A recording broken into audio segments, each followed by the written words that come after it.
ಚುನಾವಣಾ ಆಯೋಗ 2002ರಲ್ಲಿ ನಡೆದಂಥ ಕೊನೆಯ ಇಂಟೆನ್ಸಿವ್ ರಿವಿಷನ್ನ ಮಾಹಿತಿಗಳನ್ನ ಹುಡುಕಿ ಅಲ್ಲಿ ನಿಮ್ಮ ಹೆಸರಿತ್ತ, ನಿಮ್ಮ ತಂದೆ ತಾಯಿ, ಅಜ್ಜ ಅಜ್ಜಿ ಇವರು ಯಾವುದಾದ್ರೂ ಮಾಹಿತಿನ ಹುಡುಕಿ ಎನ್ಯುಮರೇಷನ್ ಫಾರ್ಮ್ನಲ್ಲಿ ತುಂಬಬೇಕು ಅಂತ ಹೇಳ್ತಾ ಇದೆ.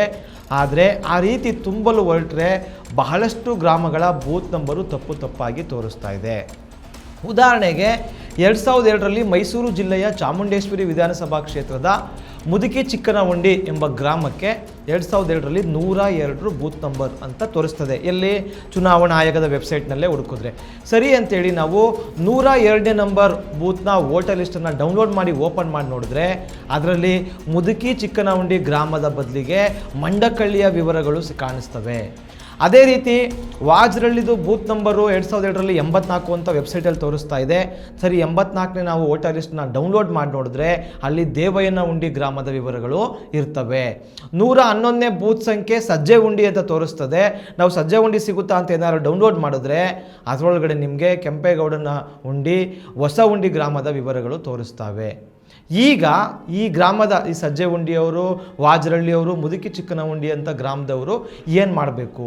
ಅವರ ನಿಜವಾದ ಊರಿನ ಮಾಹಿತಿಗಳು ಯಾವ ಬೂತ್ ನಂಬರಲ್ಲಿ ಸಿಗ್ತವೆ, ಅವರು ಯಾವ ರೀತಿ ಡೌನ್ಲೋಡ್ ಮಾಡಿ ಎನ್ಯುಮರೇಷನ್ ಫಾರ್ಮ್ನ ತುಂಬಬೇಕು? ಈ ರೀತಿ ಗೊಂದಲದಲ್ಲಿ ಅವರು ಮುಳುಗೋಗಿದ್ದಾರೆ. ಇದಕ್ಕೆ ಚುನಾವಣಾ ಆಯೋಗ ಏನಾದ್ರು ಹೇಳ್ತದ ಅಂದರೆ ಅವರು ಏನೂ ಹೇಳೋದಿಲ್ಲ.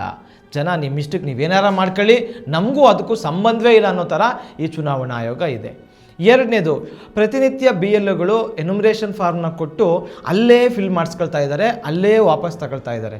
ಯಾಕೆ ಅಂದರೆ ಮನೆಗೆ ಕೊಡಬೇಡಿ, ಎಲ್ಲಾದರೂ ಹಾಳು ಮಾಡಿಬಿಡ್ತಾರೆ ಅಂತ DC ಅವರು ನಮಗೆ ಆರ್ಡ್ರ್ ಮಾಡಿದ್ದಾರೆ ಅಂತ ಹೇಳ್ತಾ ಇದ್ದಾರೆ. ಈ ಕಾಳಜಿ ಒಳ್ಳೆಯದು. ಆದರೆ ಕೆಲವರಿಗೆ 2002ರ ತಮ್ಮ ಬೂತ್ ಯಾವುದು ಅಂತ ನೆನಪಿರಲ್ಲ. ಹುಡುಕಲು ಹೊರಟ್ರೆ ಈ CEO ಕರ್ನಾಟಕ ವೆಬ್ಸೈಟು ಹಲವಾರು ಬಾರಿ ಓಪನ್ನೇ ಆಗಲ್ಲ, ಡೌನ್ ಆಗಿಬಿಟ್ಟಿರ್ತದೆ. ಆಗ BLO ನಮ್ಮ ಮನೆಗೆ ಬಂದು ಫಾರ್ಮ್ ಕೊಟ್ಟಿದ್ದಾಗ ನಾವು ಹುಡ್ಕಕ್ಕೆ ಸಿಗದೇ ಇದ್ದರೆ ನಾವೇನು ಮಾಡಬೇಕು?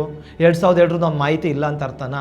ಯಾಕೆ ಈ ರೀತಿ ಪದೇ ವೆಬ್ಸೈಟು ಡೌನ್ ಆಗ್ತದೆ? ಇದು 24x7 ಎಲ್ಲರಿಗೂ ಕೂಡ ಸುಲಭವಾಗಿ ಸಿಗೋಂತೆ ಇಡೋಕ್ಕೆ ನಿಮಗೆ ಚುನಾವಣಾ ಆಯೋಗಕ್ಕೆ ಏನು ಕಷ್ಟ?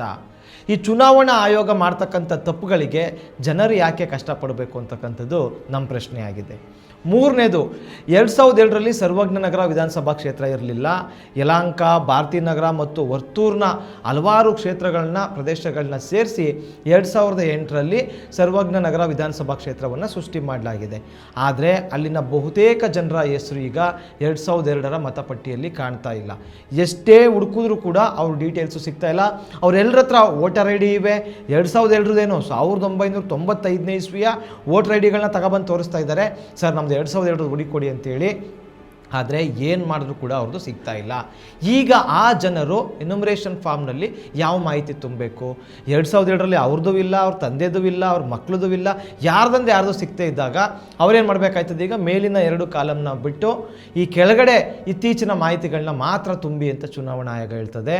ಆದರೆ ಇವರೆಲ್ರಿಗೂ ನೋಟಿಸ್ ಬರ್ತದೆ. ಇವರು 2002ನೇ ಇಸ್ವಿಯ ಇವರ ದಾಖಲೆಗಳನ್ನ ಹೊಂದಿಸಬೇಕು. 2002ರಲ್ಲಿ ಇವ್ರದ್ದಿಲ್ಲ ಅಂದರೆ ಇವ್ರ ತಂದೆ ತಾಯಿಯ ದಾಖಲೆಗಳನ್ನ ಹೊಂದಿಸಬೇಕಲ್ಲ.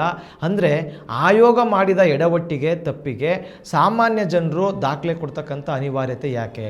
ಬಡವ್ರ ಹತ್ರ ದಾಖಲೆ ಇಲ್ಲ ಅಂತಂದರೆ ಅವ್ರ ವೋಟೇ ಡಿಲೀಟ್ ಆಗಬೇಕಾ? ಇದಕ್ಕೆ ಚುನಾವಣಾ ಆಯೋಗ ಉತ್ತರಿಸಬೇಕು ಮತ್ತು ಆದಷ್ಟು ಬೇಗ ಈ ಸಮಸ್ಯೆಯನ್ನು ಬಗೆಹರಿಸಬೇಕು. ನಾಲ್ಕನೇದಾಗಿ, ಸಾಕಷ್ಟು BLOಗಳು ಏನಪ್ಪ ಹೇಳ್ತಾ ಇದ್ದಾರೆ ಅಂತಂದರೆ ಎನ್ಯುಮರೇಷನ್ ಫಾರ್ಮ್ನ ನೀಡಿ ನೀವೇನು ತುಂಬಕ್ಕೆ ಹೋಗ್ಬೇಡಿ, ಕೆಳಗಡೆ ಮಾಹಿತಿಗಳನ್ನ ಮಾತ್ರ ತುಂಬಿ ನಾವು ಅದನ್ನು ಸ್ಕ್ಯಾನ್ ಮಾಡ್ಕೊಂಡು ನಾವು ತುಂಬ್ತೀವಿ ಅಂತ ಅವರು ಹೇಳ್ತಾ ಇದ್ದಾರೆ. ನೀವು ಜನ್ಮ ದಿನಾಂಕ, ತಂದೆ ತಾಯಿ ಡೀಟೇಲ್ಸ್ ಮಾತ್ರ ಬರ್ಕೊಡಿ ಅಂತ ಹೇಳ್ತಾ ಇದ್ದಾರೆ.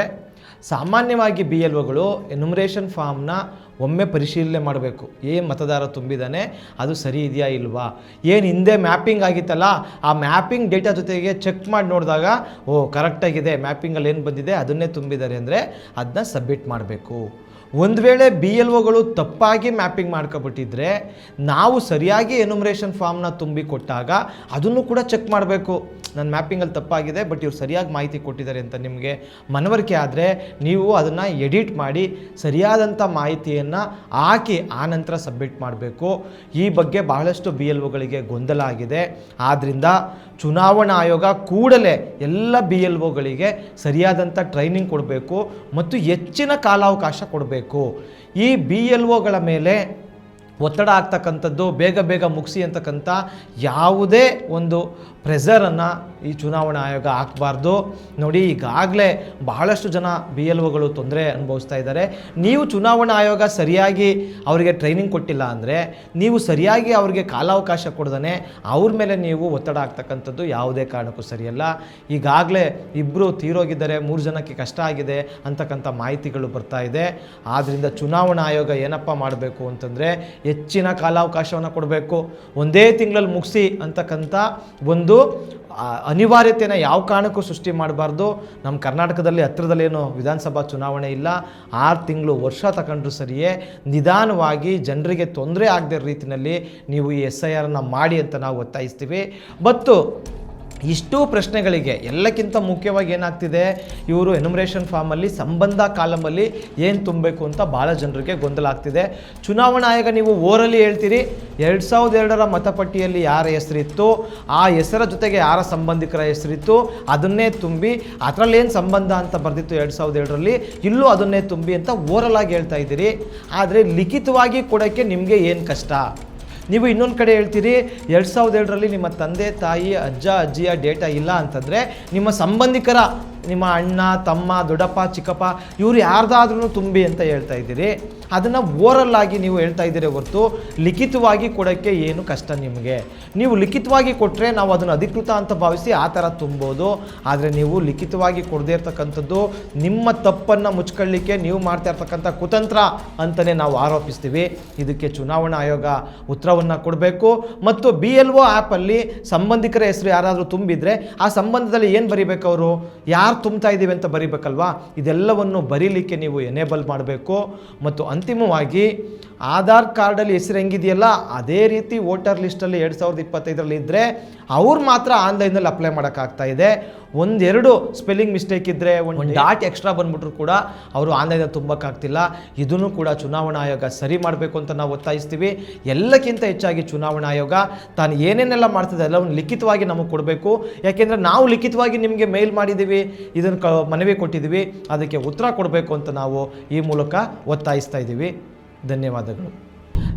ಮತ್ತಷ್ಟು ವಿಶೇಷ ವಿಡಿಯೋಗಳನ್ನು ನೋಡಲು ಮತ್ತು ಹೊಸ ವಿಡಿಯೋಗಳ ಬಗ್ಗೆ ತಿಳಿಯಲು EDina.com ಯೂಟ್ಯೂಬ್ ಚಾನೆಲ್ ಸಬ್ಸ್ಕ್ರೈಬ್ ಮಾಡಿ ಮತ್ತು ಬೆಲ್ ಐಕಾನ್ ಕ್ಲಿಕ್ ಮಾಡಿ.